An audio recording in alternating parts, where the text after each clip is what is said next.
آداب ناظرین، میں ہوں آپ کا میزبان عبدالواجد اور آپ دیکھ رہے ہیں تسنیم ٹی وی۔ دوستو، ہماری خاص پیشکش اسلام کے جنگجو میں آپ کا استقبال کرتا ہوں۔ ہماری اس پیشکش میں خلیفہ اول حضرت ابوبکر صدیق رضی اللہ عنہ کا ذکر چل رہا ہے۔ کل کے ایپیسوڈ میں ہم نے جانا تھا حضرت صدیق رضی اللہ عنہ نے کیسے آپ صلی اللہ علیہ وسلم کی سفر ہجرت میں خدمت کی۔ اب آج جانیں گے حالات بعد اسلام آج کی اس خاص پیشکش میں۔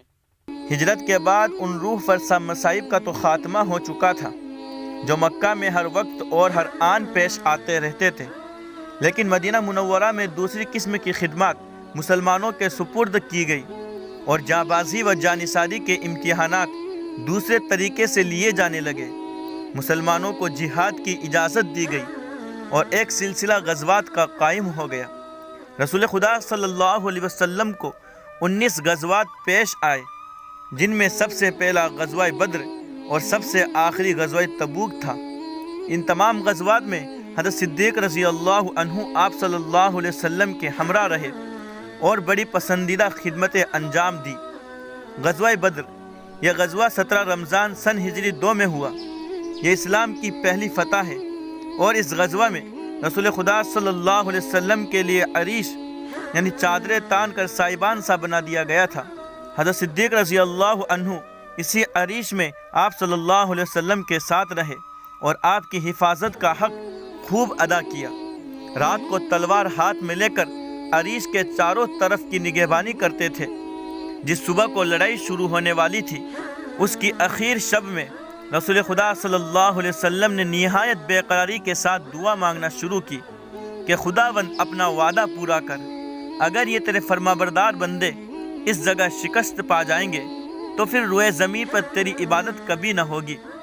حضرت صدیق رضی اللہ عنہ سے اپنے حبیب کی یہ بے قراری نہ دیکھی گئی اور بالآخر عریش کے اندر آ کر آپ صلی اللہ علیہ وسلم کے ردائے مبارک کا گوشہ ہاتھ میں لے کر کہنے لگے، کفت کا مناشدو کا یا رسول اللہ، یعنی یا رسول اللہ، بس اتنی دعا آپ کی کافی ہے۔ ان کے کہنے سے آپ صلی اللہ علیہ وسلم نے سر اٹھایا تو جبرائیل امین علیہ السلام وحی لیے ہوئے کھڑے تھے۔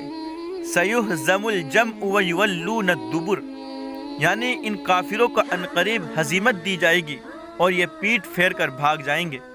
حضرت شیخ ولی اللہ محدث دہلوی رحمۃ اللہ علیہ لکھتے ہیں کہ حضرت صدیق رضی اللہ عنہ کی فراست ایمانی تو دیکھو، جبرائیل وحی لے کر چلے اور ان کے قلب مبارک پر انعکاس ہو گیا اور وہ کہہ اٹھے کہ بس اتنی دعا کافی ہے، اور ان کا کہنا ٹھیک اترا۔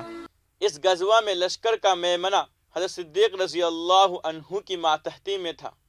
حضرت ابوبکر صدیق رضی اللہ عنہ کے صاحبزادے حضرت عبد الرحمن رضی اللہ تعالی عنہ، جو اس وقت تک مشرف باسلام نہ ہوئے تھے، میدان جنگ میں بڑھے تو حضرت صدیق رضی اللہ تعالی عنہ اپنے لگتے جگر کو اپنے ہاتھ سے قتل کرنے کے لیے گئے، مگر وہ زد سے بچ کر نکل گئے۔